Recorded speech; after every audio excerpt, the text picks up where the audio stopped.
Morning, everyone. Today, we will step into module 3, which is buses, cache, and shared memory. Okay, so we're done with the first two modules, and we are going to the third one. Here, specifically, so we will start with the buses, cache, and shared memory, and there is also a second part to this module about pipelining and superscalar techniques.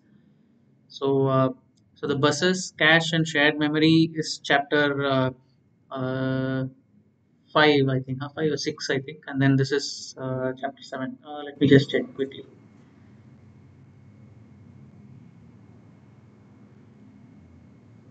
Yeah, it's chapter 5 and chapter 6. Okay, so so today we will look into the bus systems, and then the next classes we'll be seeing the subsequent topics. Bus. So, what is a bus? So, can anyone say what is a bus? What have you heard of uh, about buses with respect to computer science? Let's pick somebody. Priya S.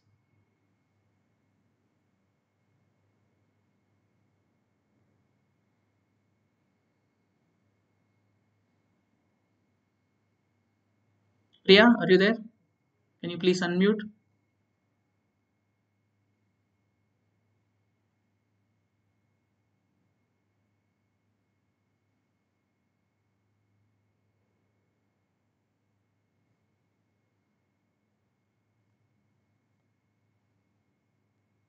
Shruti?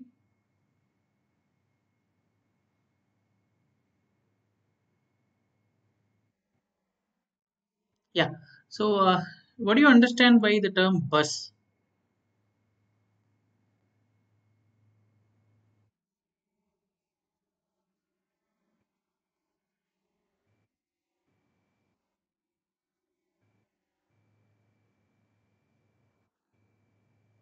Okay.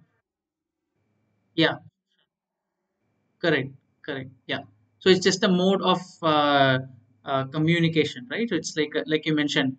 You're right. It's more like a topology where it is used for communication, okay, sending data. So bus, typically, so bus you can see both inside your processor as well as outside of it. So if you the bunch of wires you see, right, that connects different components of your laptop or your PC, that's a bus. Those are external buses. However, inside your chip also you have buses. So these buses are generally a common lane of connecting. So even though we call it a bus, you can assume this to be more like a connection roadway or something like what to say. This is more of uh, the like your outer ring road and like a main road, right? So it's something like that. Okay, it's like a highway. That's how you can interpret it as. uh, However, having said all this, right, so they don't allow parallel communication. So that's one problem with bus. So there is always a contention, meaning many of them, like for example, you can have multiple devices connected to a bus, but at any given point of time only one can actually have access to. Okay, it's something like you have one common mode of transmission, but uh, but at any given time only one person can own that. Okay, now the bandwidth of the bus, the effective bandwidth is inversely proportional to the number of processors or number of devices contending for the bus. So it's very obvious, right? So if you have only one other device, so then you can actually have there won't be any contention at all. But on the other hand, the more number of devices you have, uh, so the less you will have the access time for. Okay, so the effective bandwidth per device will actually come down.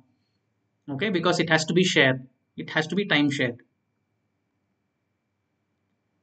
In spite of all this, why are we using bus? It's because it's very simple and it's low cost.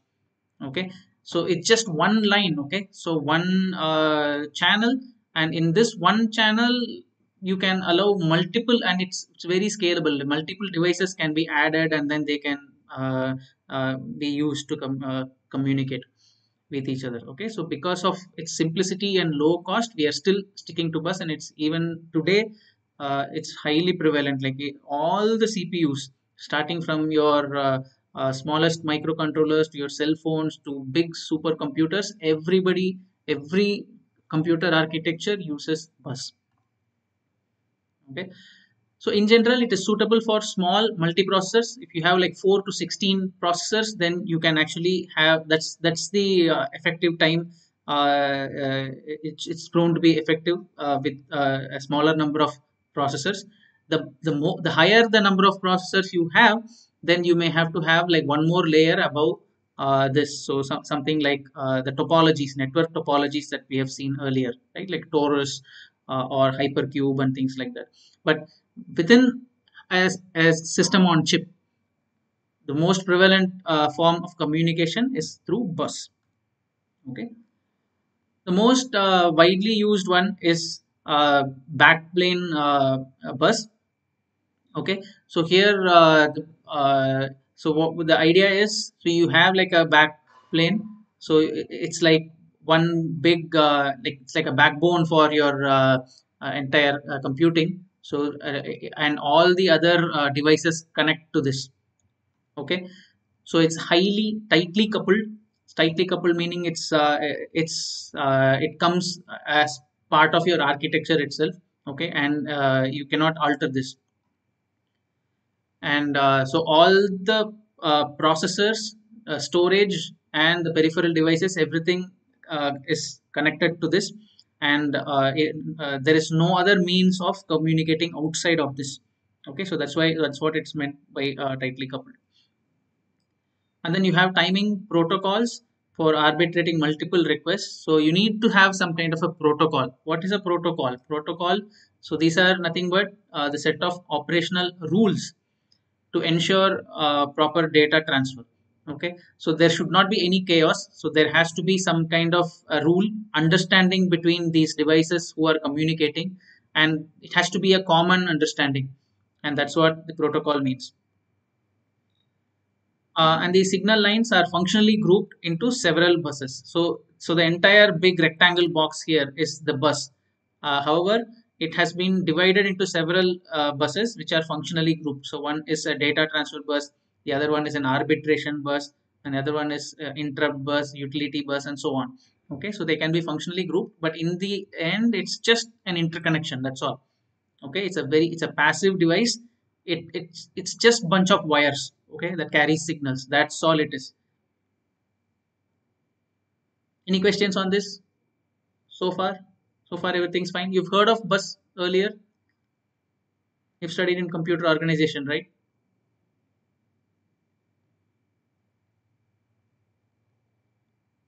Okay,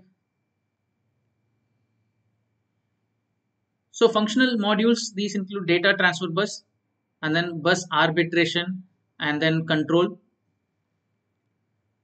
So data transfer bus is used for, of course, data transfer, right? That's what we all need the bus for. The other one is the arbitration and control, where the protocol is being executed.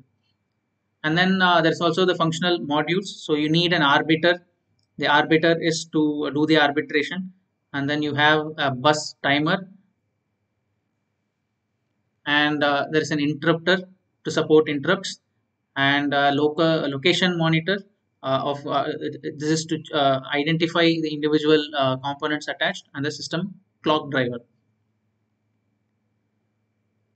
So in spite of all the simplicity, everything we have seen, backplane bus also suffers from physical limitations. some of which are the number of wires that need to be connected and the number of devices that it can support and so on. Okay, and because of this, and we've seen it in the earlier slide that we can support up to 4 to 16 processors. So that's the ideal number of devices that can connect using this bus.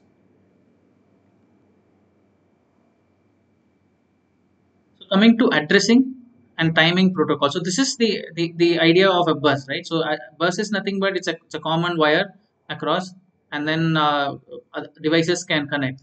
So these devices can either be active devices or passive devices. So when you say active devices, these are the bus masters or slaves who initiate a transaction. So these are the devices that say, hey, I need something, and they will raise the request. They have the rights to raise a request. Okay. So generally your CPUs or other processors are generally the bus masters. Of course, you support multiple bus masters in a bus, but at any given time, there can only be one master who is active. Okay, so and there will be contention for that as well. So there can be, so who's a bus master? All the masters are the active devices who has the right or who has the authority to raise a request. Okay, so he's the one who can say, hey, I want to read something, hey, I want to write something, and this is a bus master. Okay, but these are the active devices. But having said that, you can have multiple masters, but at any given time, only one can be a master at a time. Okay. When somebody gains the bus master role, then others have to become passive devices. No other go.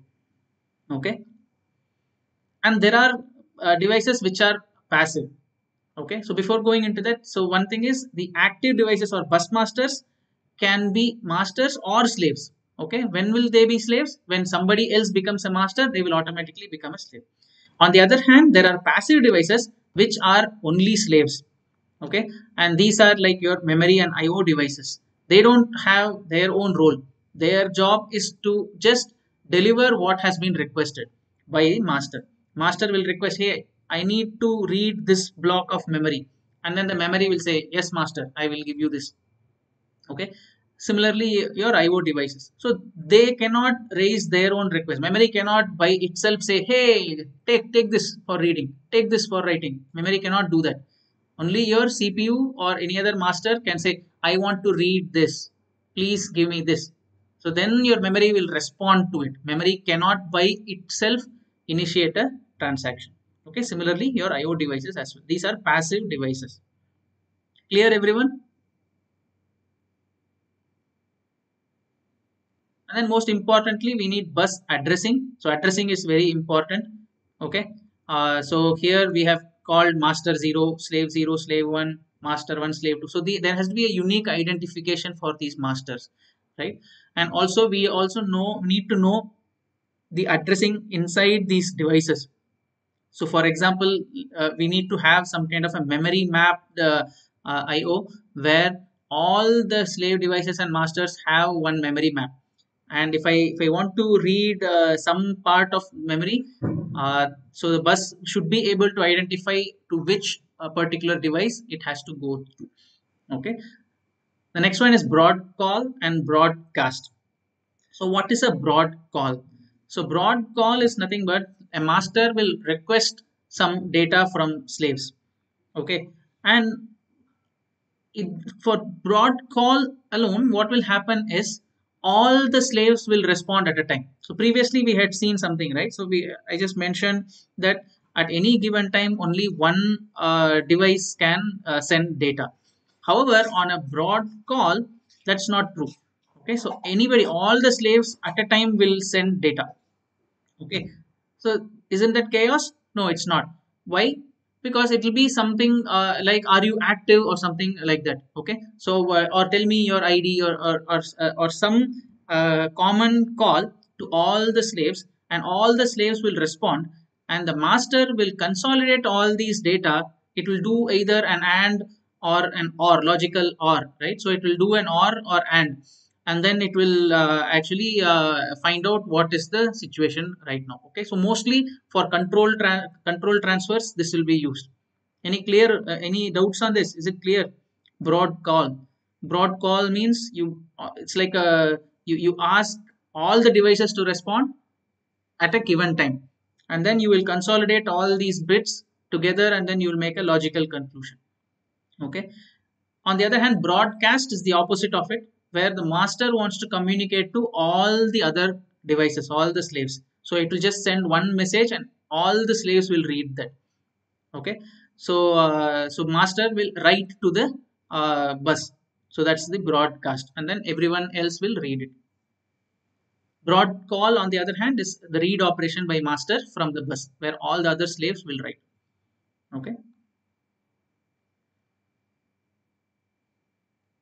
So typically, the addressing and the timing protocol works like this. First, the master will send a request to the bus.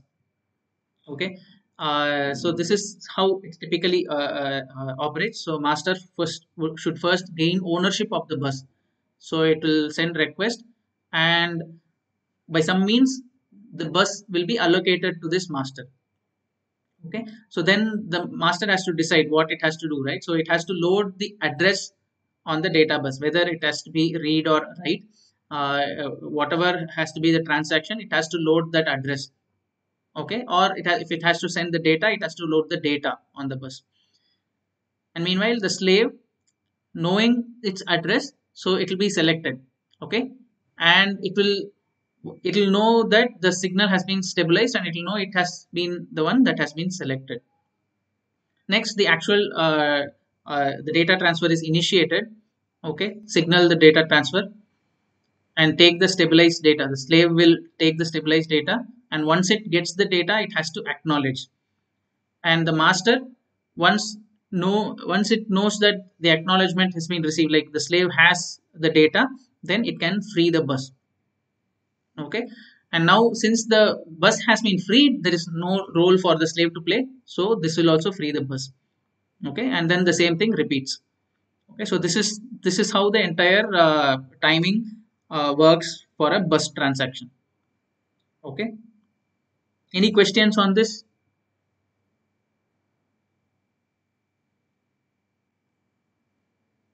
Okay. Now, coming to timing, right? So there are two ways in which you can have this transaction. One is asynchronous mode, and the other one is asynchronous mode. Okay. So now time for some question, right?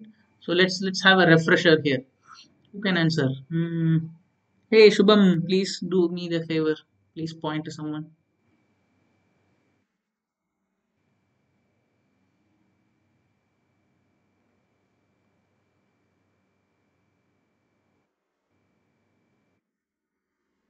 Varshita,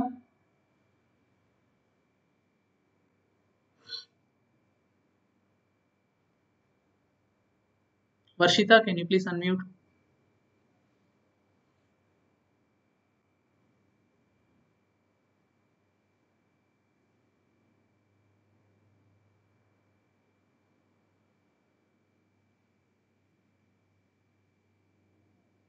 Varshita, are you there?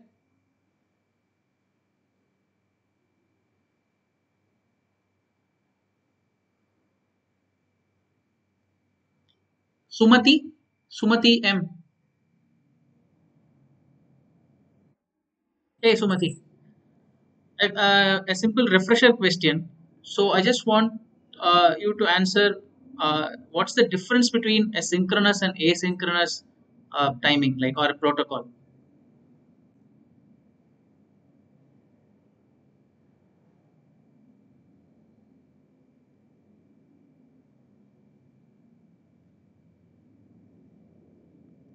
By the way, I didn't explain this slide yet. Okay, I just want you to recall from your earlier learnings, right? When somebody says synchronous and when somebody says asynchronous, what do they mean?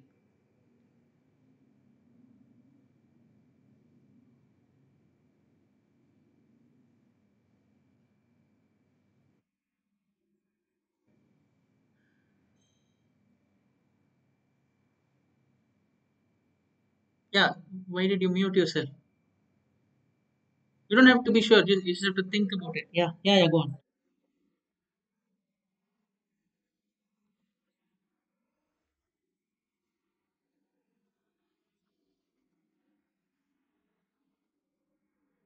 Mm-hmm. Okay. You want to ask one of your friends to help you with this? You're there.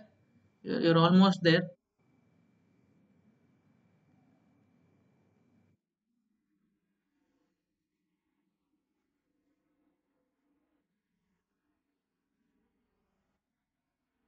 Mm-hmm.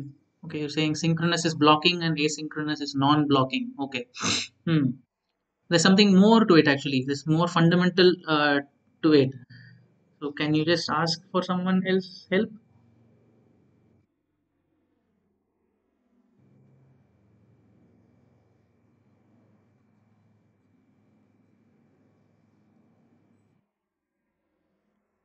Sugyan.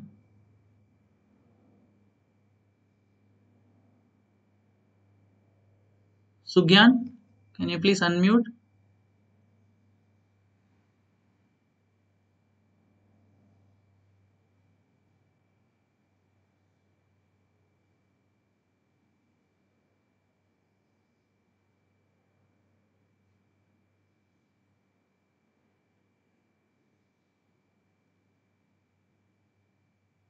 Well, Sugyan is busy doing something else. Can you point to someone else? Who else wants to help Sumati? Can someone help Sumati? Vaibhav.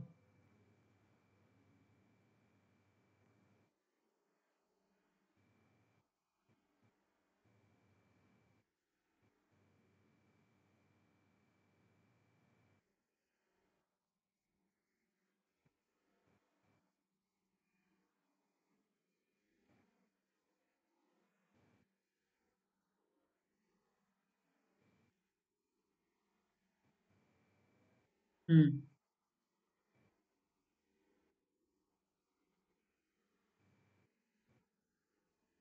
Ah, nice. Okay, that's exactly what I was looking for. Clock. Okay. Thanks, Vaibhav. Thanks, Sumati. So synchronous means clock. That's all. Nothing else. Asynchronous means it doesn't have clock. Chronology, right? Have you heard of this term chronology? Chronology means clock, right? Time. Synchronous means it is with respect to time, and asynchronous is not with respect to time. Okay. So when you say a synchronous protocol invariably has a clock. That's all it is. An asynchronous protocol does not need clock, like Sumati mentioned, right? So it requests can come at any time. Okay, it has nothing to do with blocking or non-blocking. But then asynchronous will allow anyone to come anytime. Okay, it's like how students are joining the class, right? So everybody joins at their own time and then they can leave anytime. So it's something like that. But technically it is supposed to be synchronous because the class is supposed to start at 10:10. You're all supposed to come at 10:10. Correct. So that's synchronous. When we follow a clock, it's called synchronous. If we don't follow a clock, it is asynchronous. Okay. So now in this case, what happens? So here in your diagram A, right, figure A, so you have, this is a synchronous protocol. So you have a data bit and there has to be a data ready. Okay. So what is missing here is the actual clock. Okay. Somehow your textbook just omitted the clock portion, but it is going to be like this. But they have mentioned it as cycle 1, cycle 2. Okay. So it is going to be like this. And at every start of your cycle, okay, so this is your clock. So this is going to be your clock, and you will invariably follow this clock. Okay. At the beginning of your clock cycle, you will always have the data ready, and the second portion of your clock cycle, right, you will always have your data accept. Okay. So invariably every cycle is going to be like this. You're going to stick to your clock here. Okay. So this is how it is going to be. So that is your synchronous protocol. So in bus transaction you will follow this clock. okay, so that it becomes easy for you. So you will know that at any point of time, right? So you will see this particular time means it is the data is ready always. Every clock cycle the data will be ready during this phase, okay. And similarly during the second phase your data for accept will be on, okay. So that is how your synchronous protocol works. On the other hand, in the asynchronous protocol you don't have a clock, okay. In that case it becomes a lot more difficult, because here you knew, okay, here you knew that I exactly know, it's something like exactly, let us say every day at 9 o'clock your class starts, right? So you don't need to have any other communication. Every day at 9 o'clock you can actually log in and then you can log into the class. Similarly, I mean, if you have your I mean, TV programs or something, right? Previously, which we used to watch, so it had a fixed timing. You know that Wednesday is this time, this program, something like that, right? So those are synchronous protocols. But in asynchronous protocol, you don't have a clock. Okay, so now it'll your requests will come on an ad hoc basis. But if the request follows certain protocol, then we can be sure. So what will happen here is during any time. So when the data line, so the whoever is the master, right? So this master is going to send the data, and then after the data is stabilized, he is going to raise this bit. Okay, so he's going to say data is ready once the data is ready. Okay, it doesn't have to follow any clock cycle. It just has to be like, okay, my data is ready and I have raised this request. Okay, so that's the first part. So it's a four cycle handshake. It's also called as four cycle handshake, here four edge handshaking, right? So that's what it is. So once this line is up, the slave now knows that the data is there and then data is ready. So it is going to start accepting the data. Okay, once it starts accepting the data, after some time the master is going to say, okay, now I'm going to withdraw my data, I'm going to release the bus, so be prepared. So it is going to say, okay, I'm going to put down the ready bit, so which means data will no longer be valid.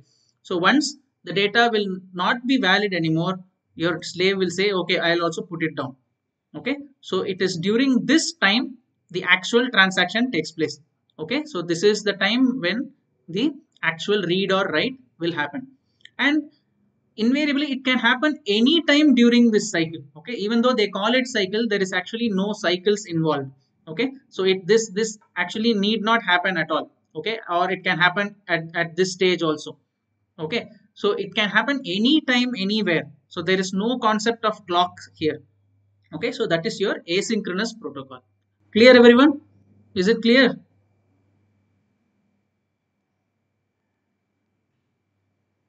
Hello. Okay, great. Yeah. So this is a life lesson. Okay. So anywhere you see synchronous, it means it should have a clock. Okay. So yeah, I hope that is clear. Now the question is, which is better, synchronous or asynchronous bus? Which is better?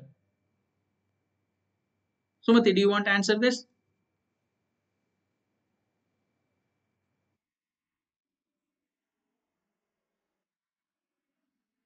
Why is that?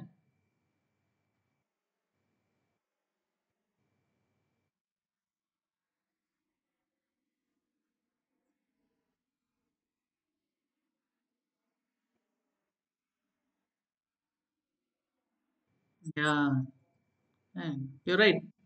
You're very, very correct. Okay, exactly. Okay, so asynchronous is always better. Even though it seems like you have to go through some protocol and all these things, it gives you that independence, right? Thanks, Sumati. So, like what Sumati had mentioned, it gives you that freedom. So, any device can come in anytime and request or send a response, right? So that flexibility is given. And most importantly, in a synchronous protocol, I had mentioned that synchronous always means you should have a clock, and more the number of devices you connect to the bus, then more you have to make sure the clocks are the same. Okay, see, my 10 o'clock and your 10 o'clock should be the same 10 o'clock, correct? Now you have to make sure that happens inside the processor. In why it becomes a problem? It because when more number of devices are there, right? So you send the same clock to everyone. See, you should imagine the chip as like a big Manhattan city where you are trying to send some signals through light or something, right? So the more the distance the signal has to travel, the more lag it will have. Okay, light is a bad example. Probably we can have sound. Okay, so have you observed these sound? I mean, bursting of a cracker at a distance. You actually see the cracker burst, but after few seconds only you hear. So that lag, right? So that lag, it's also called as clock slack time. It will be more inside the CPUs. Okay, so a device that is closer to your CPU will actually see the clock much earlier than a device that is far away from your CPU. So now this will cause a lot of problems. So because of this, synchronous will give more issues. Okay, because we will not align to the same clock. So asynchronous, on the other hand, even though you have to follow a protocol, it becomes a lot simpler. And to not much surprise, right? Most of the protocols we see today are asynchronous. Next point is arbitration. We've been talking about arbitration and all, right? I didn't bother to explain it at that time because so we have a dedicated slide for that. An arbitration is something like this. It's all. Okay. So I'm not sure if you guys have been part of any clubs and you had club meetings or anything.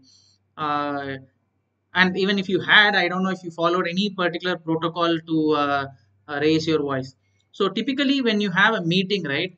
I mean, by the way, we don't even have to bother. This is not followed even in our parliament, I believe. But anyway, but that is how it is supposed to be. So when anybody wants to make some kind of a request or they want to say something, they want to communicate something, they first raise their hand. That's the basic etiquette, correct? So first, somebody who wants to say something, they raises their hand, and then there will be one moderator, correct? In the class or in the meeting room, there will be one moderator, and that moderator is going to select who out of those who are raising their hands can talk now. Once he chooses that person, all the others should put their hands down. They should not open their mouth. And when the person starts talking, no one else will interrupt. Okay, so this is a basic etiquette for any meeting. Okay, I'm not sure how many of us are following this, but this is how smooth meetings are supposed to be conducted. Okay, so arbitration is that exact process. It's the process of selecting who is the next bus master. Okay, now there is also something called as a bus tenure. So this bus tenure says how long this person can hold the bus. Okay, he cannot hold it indefinitely. Okay, so this is the duration for which the master can be the master of the bus. And then, as mentioned, at any given time, the tenure of the bus will be restricted to only one master at a time. Okay. I mean, you'll be surprised. I mean, I didn't even know this kind of etiquette existed until I mean, until I was actually part of one of the student meetings in my university, and and I was actually what to say, dumbfounded or even actually scared. Like, what's going on? Am I in a real court or something? But it was completely student body meeting. Okay, and with almost like 100 students as part of it, and they would maintain the decorum so much, and it was actually very good to see. I mean, it was surprising that we don't follow it in our systems here. So one thing to be made sure is this arbiter actually maintains a fairness or on a priority basis or something, so some way to make sure he's fair to all. Okay, which again we don't see it in our systems here at all. Okay. Uh, so yeah, a concurrent arbitration on a parallel bus over separate lanes. Okay, so the arbitration can have on a separate different line altogether. So we saw a separate bus, right, for control and arbitration. So it can be had in a separate line. So there are different ways to do this arbitration. Okay, the first one is a central arbitration. So where there is a central bus arbiter, as the name suggests. Okay, and the potential masters are daisy chain. So what is daisy chaining? It goes like this, right? So the grant is first the grant you will grant it to master one, and then if master one does not need it, he will throw this to master two. Okay, it's like passing the ball kind of a thing.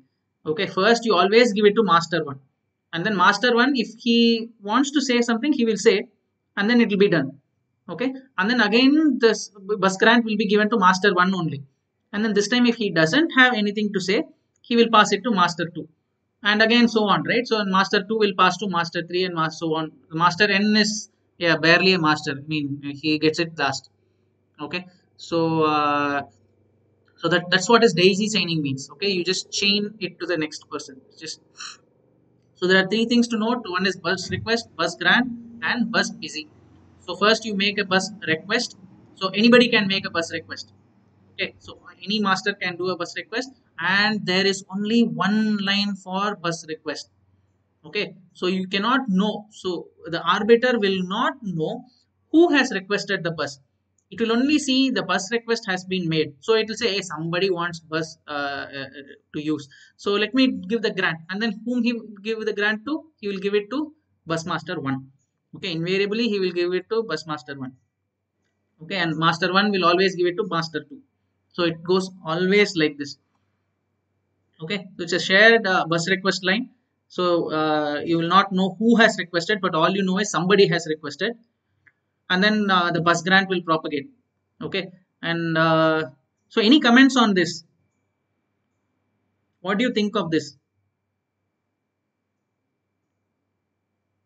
Rachana, can you please unmute?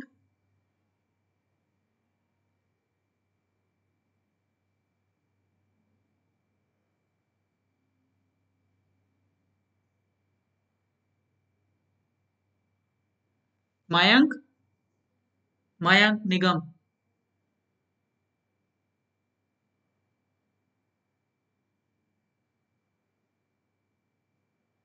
No,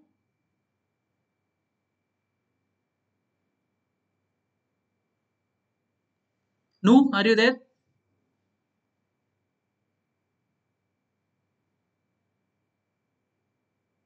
Chaitra,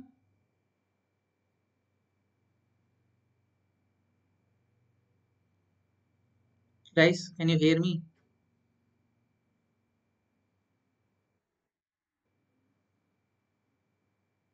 Chaitra, are you there? Guys, again, I'm telling you, don't take this subject lightly. Okay, so don't just log in and then do whatever your daily chores you want to do. Don't treat the subject like this. This is not a regular VTU subject. It's much cursed. I'm telling you. Seriously, guys. Take it seriously. Okay. So, hey, yeah, Shubham, you want to try and comment on this? What do you think of this protocol? Did you follow?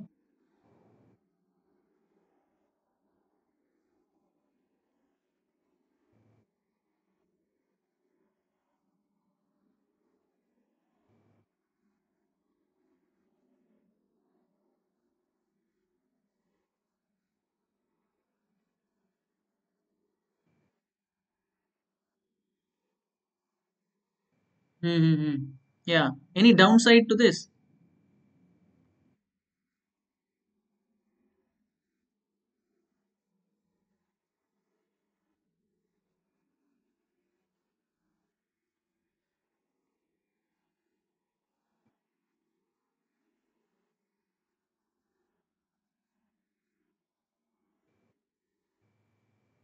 Right. Right. Thank you.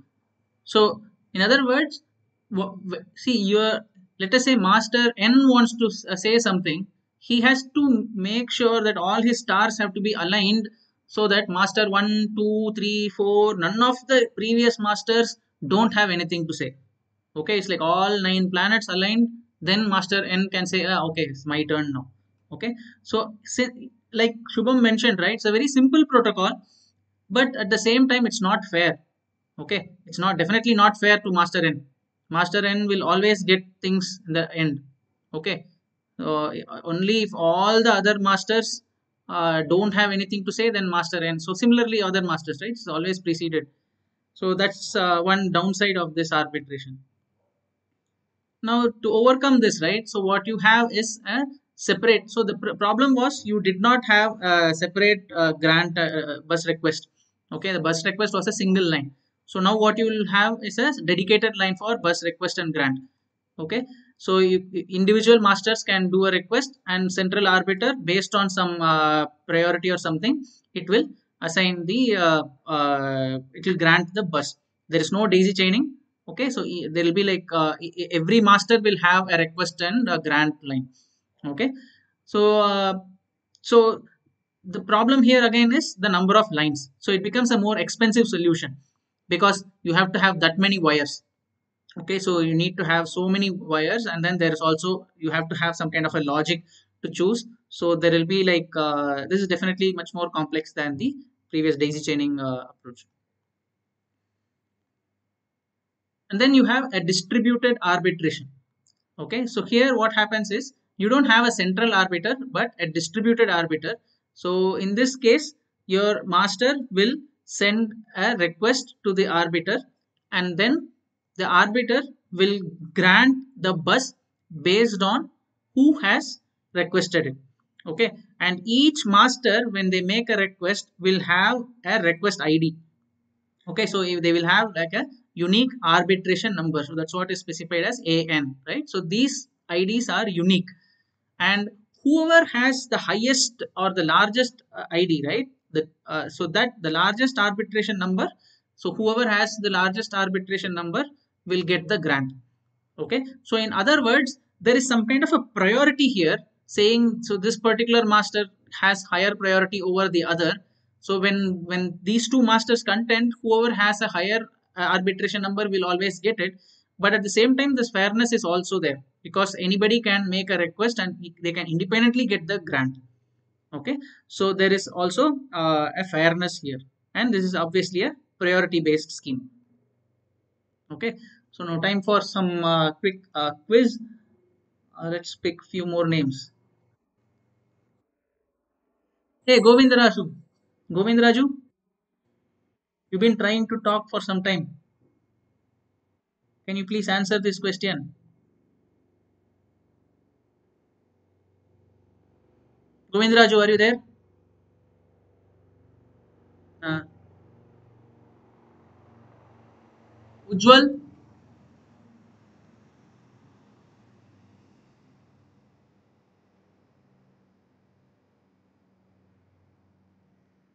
Okay, I should just take attendance here, right? Hmm. Subudh,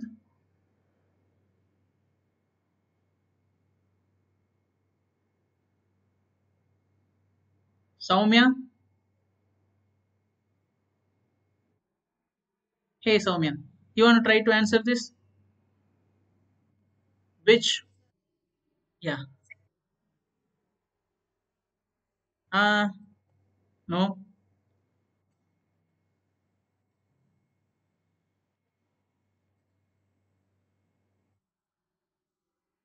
Yeah, distributed arbitration. Okay, a central arbitration does have a central arbiter, of course, as the name says.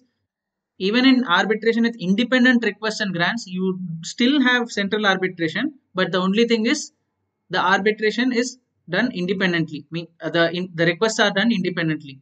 Okay, only in distributed arbitration there is no central arbiter. Okay, thanks, Soumya. Just a couple of more topics. So transaction modes. So there are different transaction modes where first one is it's address only transfer. There's no data here, and then there's a compelled data transfer. So it's just first you send an address, and to this address you actually send a block of data. And third is a packet data transfer. So here you divide the entire data into chunks of blocks called as packets. So these are fixed packets and data is sent that way. And next is you have a connected transaction. So here you have, it's a master slave. So master requests some data and slave responds with the data. Okay, so the request and response comes as a single a transaction. And then you have a split where you do a request and you have multiple responses. Okay, so whenever you have like big blocks of data to be transferred, you don't have to hold on to the bus for too long. Okay, so that is going to be a problem. Okay, so you allow multiple transactions in two or more transactions. Okay, and then interrupts. So you've heard of interrupts, right? So interrupts are nothing but they are the requests made by IO or other devices to talk to communicate something to your CPU. Correct? So interrupt is a request from IO or other devices to processor for any particular service, and this service is handled by something called as a handler. Okay, interrupt handler, and generally there is always a priority associated with these interrupts. Okay, so for example, mouse has a higher priority than some other interrupt. Okay, let's say a keyboard or something, so mouse will have a higher priority than a keyboard or something like that. So you can have priority for each of your interrupt. So and these interrupt will have their IDs, so each interrupt will have their IDs, and then based on the interrupt ID, you actually pass the routine, right? So you say when you get an interrupt from mouse, then you go to this particular method and handle it, and that pointer is called as an interrupt handler. Okay, it's nothing but a pointer to the interrupt service routine. And then when you use message passing, right, on interrupts, when you use message passing and do the interrupt handling on a time shared basis, these are called as virtual interrupts. Okay, so these are not like hardwired, but more like, so you can have like a interrupt within an interrupt, or multiple interrupts, nested interrupts and all these things. So they are they are handled on a time shared basis. So these are called virtual interrupts. Okay, so an example of this is future bus. If you're interested, you can actually go through the example of future bus in your textbook. Okay, we are not going to see it here. So with this, I think we come to the end of your bus systems. uh, so any questions so far?